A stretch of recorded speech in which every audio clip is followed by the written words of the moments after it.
étiez en relation constante avec le docteur Parpalais. Je le rencontrais de temps en temps à l'estaminet d'Hôtel de la Clé. Il nous arrivait de faire un billard. Ce n'est pas de ces relations-là dont je veux parler. Nous n'en avions pas d'autres. Mais comment vous étiez-vous répartis l'enseignement populaire de l'hygiène, l'œuvre de propagande dans les familles? Que sais-je, moi, les mille besognes que le médecin et l'instituteur ne peuvent faire que d'accord.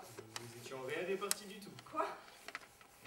Vous aviez préféré agir chacun isolément? C'est bien plus simple, nous n'y avons jamais pensé ni l'un ni l'autre. C'est la première fois qu'il est question d'une chose pareille à Saint-Maurice. Je vous assure que si je ne l'entendais pas de votre bouche, je n'en croirais rien. Je suis désolé de vous causer cette déception, mais ce n'est pas moi qui pouvais prendre une initiative de ce genre-là. Vous l'admettrez, même si j'en avais eu l'idée et même si le travail de l'école me laissait plus de loisirs. Évidemment. Vous attendiez un appel qui n'est pas venu. Chaque fois qu'on m'a demandé un service, j'ai tâché de le rendre. Je le sais, monsieur Bernard. Je le sais. Voilà donc une malheureuse population, entièrement abandonnée à elle-même au point de vue hygiénique et prophylactique. Je parie qu'ils boivent de l'eau sans penser aux milliards de bactéries qu'ils avalent à chaque gorgée. Certainement. Savent-ils même ce que c'est qu'un microbe? J'en doute fort. Quelques-uns connaissent le mot, mais ils doivent se figurer qu'il s'agit d'une espèce de mouche. C'est effrayant. Écoutez, cher monsieur Bernard, nous ne pouvons pas, à nous deux, réparer en 8 jours des années, disons, d'insouciance. Mais il faut faire quelque chose. Je n'y refuse pas, je crains seulement de ne pas vous être de grand secours. Monsieur Bernard, quelqu'un qui est bien renseigné sur vous m'a révélé que vous aviez un grave défaut. La modestie. Vous êtes le seul à ignorer que vous possédez ici une autorité morale et une influence personnelle peu commune. Je demande pardon d'avoir à vous le dire. Rien de sérieux ici ne se fera sans vous. Vous exagérez, docteur. C'est entendu. Je puis soigner sans vous mes malades. Mais la maladie, qui m'aidera à la combattre, à la débusquer?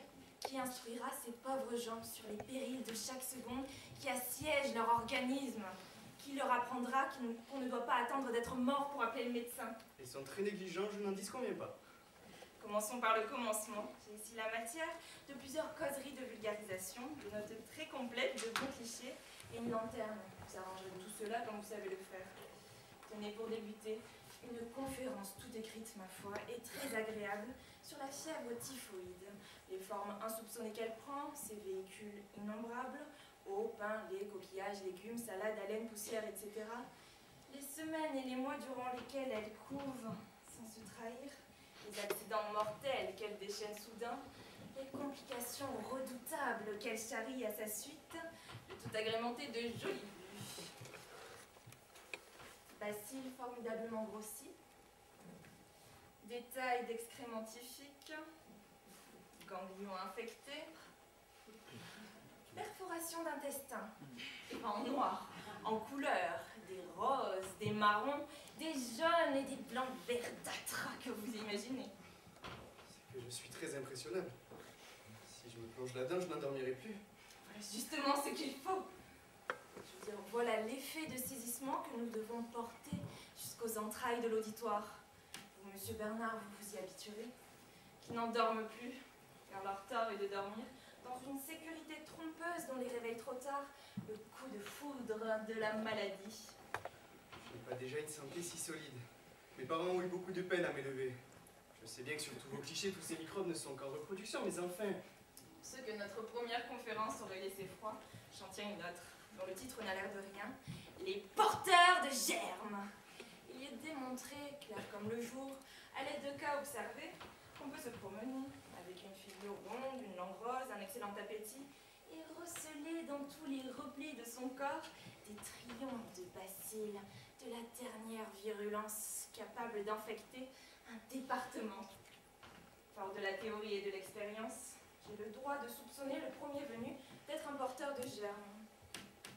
Vous, par exemple, absolument rien ne me prouve que vous n'en êtes pas un. Moi, docteur? Je serais curieuse de connaître quelqu'un qui, au sortir de cette deuxième petite causerie, se sentirait d'humeur à batifoler. Vous pensez que moi, docteur, je suis un porteur de germes? Non, pas vous spécialement, j'ai pris un exemple. Mais j'entends la voix de Madame Mousquet. À bientôt, cher monsieur Bernard. Et merci de votre adhésion dont je ne doute pas. Asseyez-vous, chère Madame Mousquet. Hier, j'ai à peine eu le temps de jeter un coup d'œil sur l'intérieur de votre pharmacie. Les n'en faut pas davantage pour constater l'excellence de votre installation, l'ordre méticuleux qui y règne et le modernisme du moindre détail. Docteur, vous êtes trop indulgente. C'est une chose qui me tient au cœur. Pour moi, le médecin qui ne peut pas s'appuyer sur un pharmacien de premier ordre est un général qui va à la bataille sans artillerie. Je suis heureuse de voir que vous appréciez l'importance de la profession. Et moi de me dire qu'une organisation comme la vôtre trouve certainement sa récompense et que vous faites bien dans l'année un minimum de 25 000. De bénéfices? Oh mon Dieu, si je m'en faisais seulement la moitié. Chère Madame Mousquet, vous avez en face de vous non point un agent du fisc, mais une amie, et j'ose dire une collègue. Docteur, je ne vous fais pas l'injure de me méfier de vous. Je vous ai malheureusement dit la vérité. J'ai toutes les peines du monde à dépasser les 10 000. Savez-vous bien que c'est scandaleux? Dans ma pensée, le chiffre de 25 000 était un minimum. Vous n'avez pourtant pas de concurrents. Aucun, à près de 5 lieues à la ronde. Alors quoi? Des ennemis? Je ne m'en connais pas.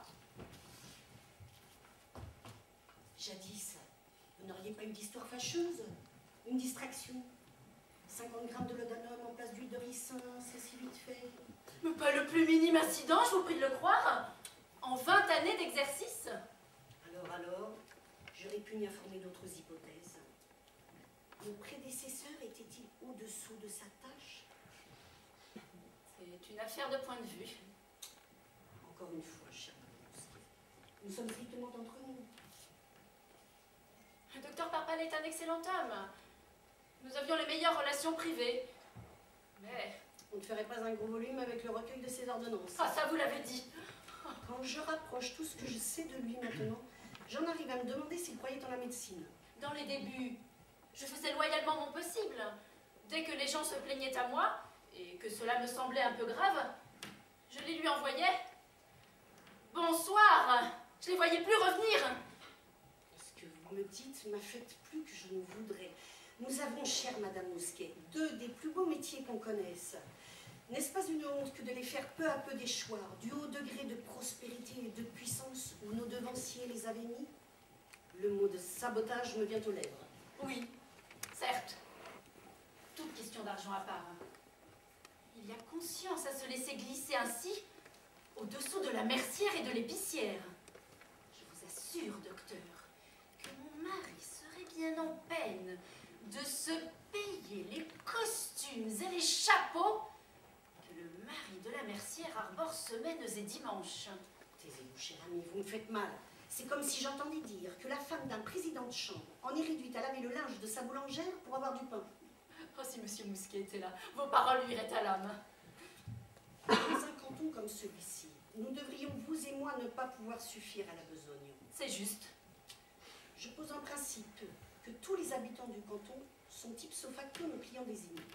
Tous, c'est un peu beaucoup demandé. Je dis tous. Il est vrai qu'à un moment ou l'autre de sa vie, chacun peut devenir notre client, par occasion. Par occasion, point du tout. Client régulier, client fidèle. Encore faut-il qu'il tombe malade. Tomber malade. Vieille notion qui ne tient plus devant les données de la science actuelle. La santé n'est qu'un mot qu'il n'y aurait aucun inconvénient à rayer de notre vocabulaire. Pour ma part, je ne connais que des gens plus ou moins atteints de maladies plus ou moins nombreuses, à évolution plus ou moins rapide. Naturellement, si vous leur dites qu'ils se portent bien, ils ne demandent qu'à vous croire. Mais vous les trompez. Votre seule excuse, c'est que vous ayez déjà trop de malades à soigner pour en prendre de nouveaux.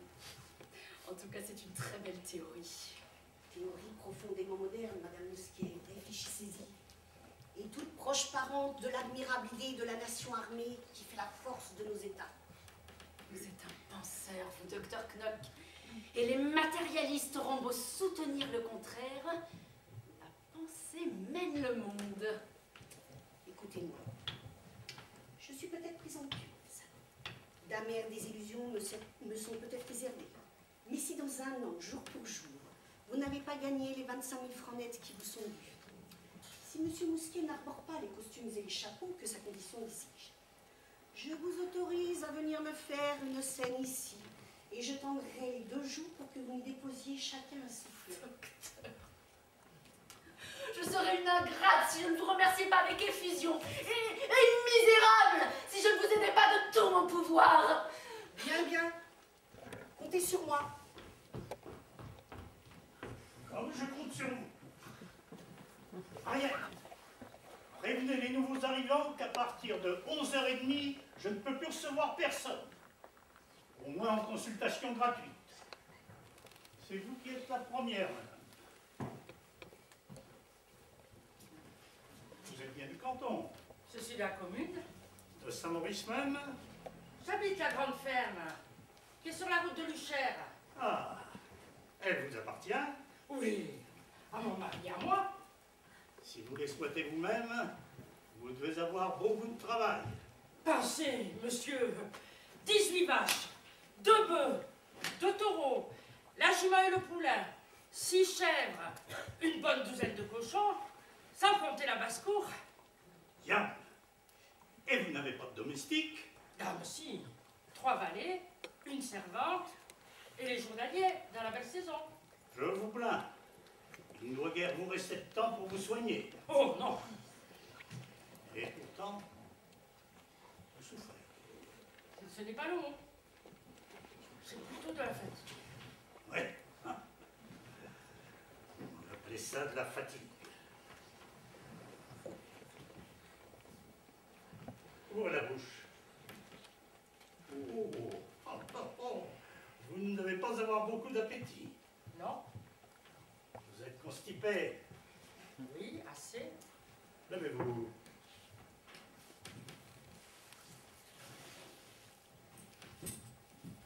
Ici, chez vous. Respirez. Respirez. Toussez, toussez.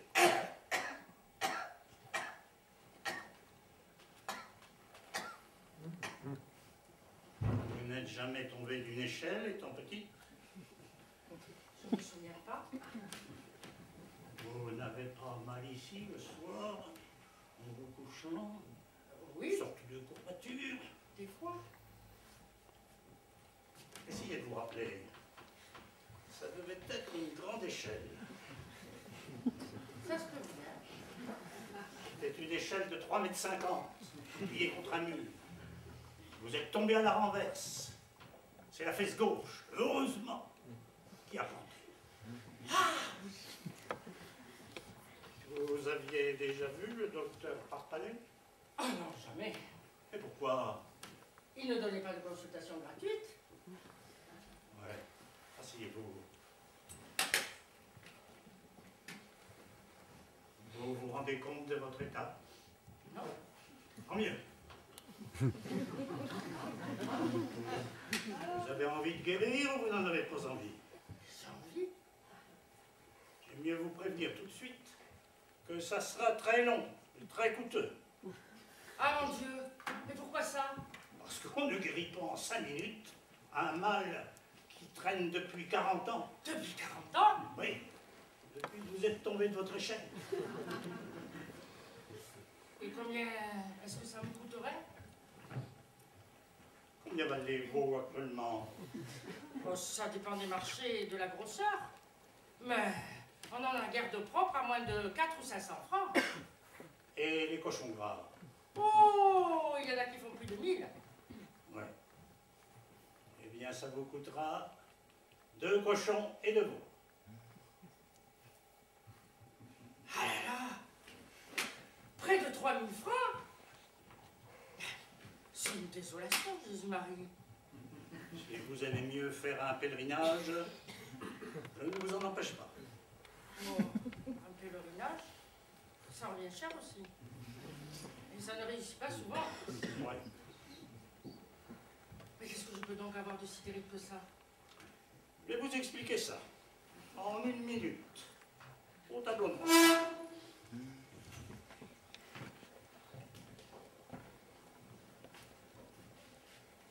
Voici votre moelle épinière, en coupe, très schématiquement.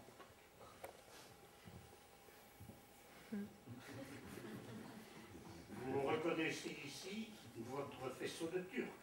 Et ici votre colonne de Clark. Vous suivez? Lorsque vous êtes tombé de votre échelle, votre turc et votre claque ont glissé en sens inverse.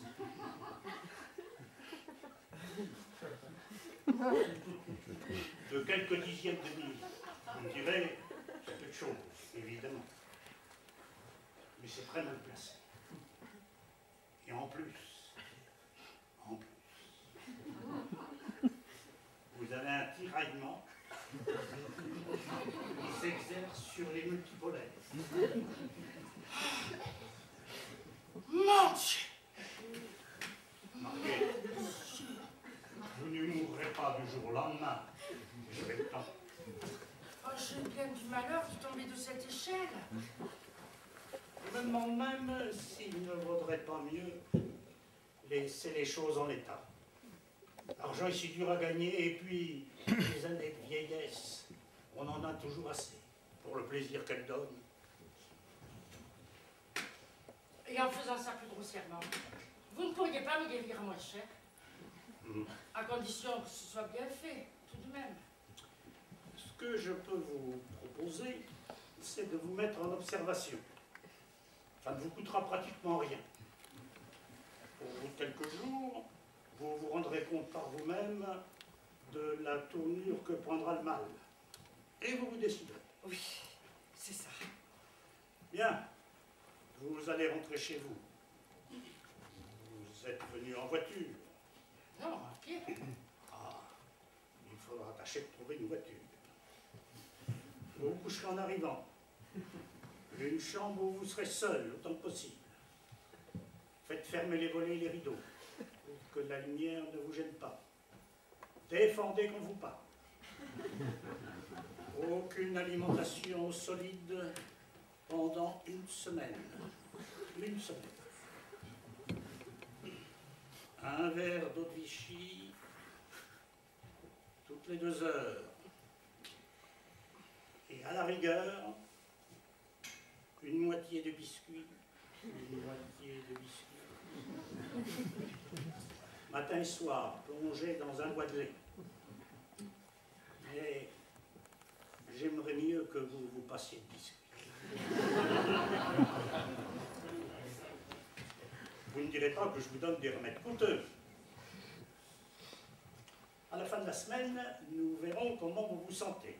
Si vous êtes gaillarde, si vos forces et votre gaieté sont revenues, c'est que l'un est mieux sérieux et moins sérieux qu'on ne pouvait le croire. Et je serai le premier à vous rassurer. Si au contraire, vous éprouvez une faiblesse générale, des maux de tête, certaines paresse, l'hésitation ne sera plus permise et nous commencerons le traitement. C'est convenu? Je rappelle mes prescriptions sur ce bout de papier et j'irai vous voir bientôt. Mariette, aidez madame à descendre.